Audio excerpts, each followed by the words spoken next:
Thanks for joining us here on Ravens Rundown. Tyler Jones, as we are talking training camp rookies to watch. I have my top 3 players that I have some high expectations for in 2023, and we'll tell you why. Let's start out with the obvious one. That is Zay Flowers, wide receiver, who the Ravens selected with their first-round pick. And Zay Flowers, everything we've heard about what he's done throughout the offseason programs has been pretty spectacular, it sounds like, to this point. First-round pick out of BC, the third-team All-American selection, 2-time first-team All-ACC in 2020 and in 2022.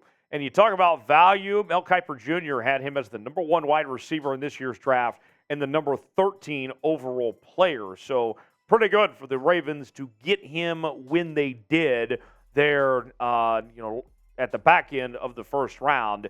And this is a guy that's expected to step into the slot and be a nice possession receiver to find ways to get open in space for Lamar Jackson. And when you talk about the way this Ravens receiving room is shaping out with OBJ you brought in, Nelson Aguilar, who looked good in the offseason program, and then Rashad Bateman coming back from injury, it's anyone's guess who's going to be the top target.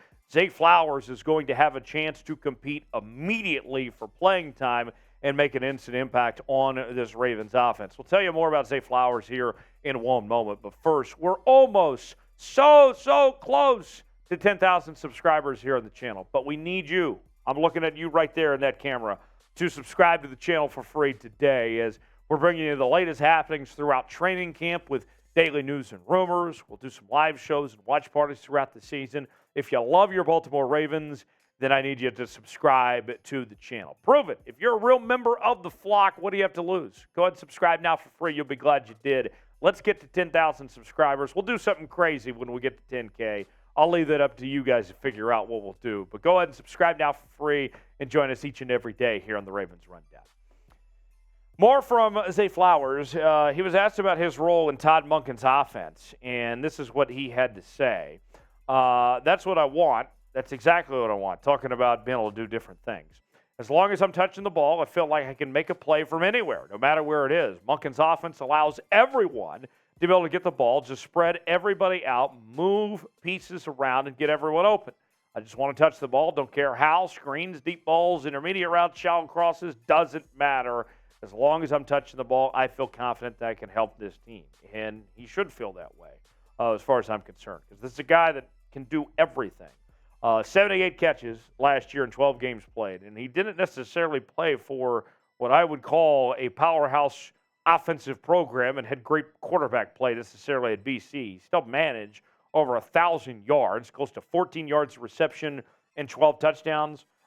Zay Flowers is going to be terrific, and I'm very excited to see what he does alongside Lamar Jackson in this receiving corps, not to mention the tight end room, which we talked about earlier in the week, how strong they are as well. Zay's going to be really good. Will he lead the Ravens in receiving? We've heard the comparisons out there that he's drawing to Stephon Diggs, and there's an expectation that he could come in and be the guy from the jump. What do you guys think? Weigh in. Tell me in the comment section, our pinned comment today. What do you think? Zay Flowers, wide receiver 1, will he lead them in receiving? Y for yes, in for no. Chime in the comment section. Tell me what you think, if he's going to be that guy or not.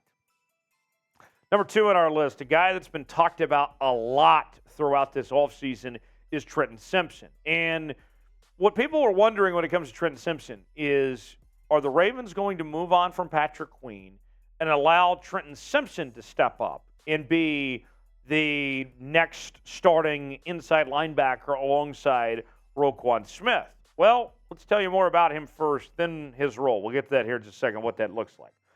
Picked in the 3rd round out of Clemson. Did a really good job with that Clemson defense. Was recruited by Brent Venables there, who obviously did a terrific job as the DC there now at Oklahoma. 3rd-team All-ACC selection in 2022. And Mel Kiper had him as the best linebacker in this draft and the 35th player overall. So if you want to talk about value, the Ravens did a great job of getting this guy when they did in the 3rd, and being, a top 35 player was a terrific job for the Ravens to fall to him where they did as far as that goes. The numbers from Trenton Simpson. This is what he was able to put together. 72 tackles, 4 tackles for loss, 2.5 sacks, and 2 forced fumbles. Now the moment you've all been waiting for. What is the role for Trenton Simpson? Is he going to replace Patrick Queen? Is Patrick Queen done? Not so fast. CBS Sports had this to say just a few days ago on Trenton Simpson. Simpson is in an in-space defensive weapon out of Clemson. He's not ready to handle old-school linebacker duties from the jump in the pros. But with Patrick Queen and Roquan Smith, the Ravens don't need Simpson to play a traditional role. Simpson and his elite speed are fully antiquated, and when he's a movable, he's a movable blitzer and attacker of outside runs. The coverage could take time to round into acceptable form. Simpson will be useful before that occurs because of his explosiveness. So, with that said, I know a lot of you are wondering, with Patrick Queen be gone, with Trenton Simpson coming in. We all remember the tweet that Patrick Queen had when he wasn't too excited about Trenton Simpson being drafted. But based on what you've heard of that analysis there, Trenton Simpson's got a learning curve ahead of him. I think he's going to be really good, but maybe he's not quite ready just yet. And so you go ahead and keep Patrick Queen around, at least for now.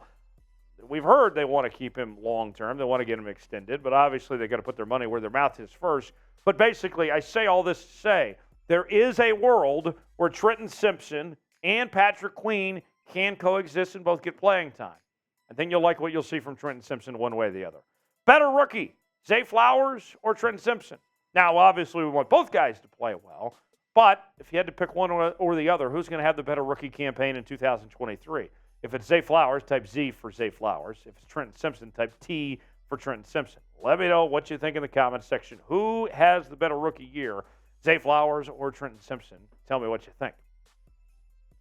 Last on our list, Caillou Blue Kelly at the cornerback position. Now, I'll say this. I didn't necessarily go in order by where guys were drafted, but Blue Kelly has gotten a lot of attention. A lot of noise has been coming from his direction about the impact that Kelly could bring to the table for this Ravens team this year. And before you say to yourself, well, he's a fifth-round pick, what can you really expect from a fifth-rounder?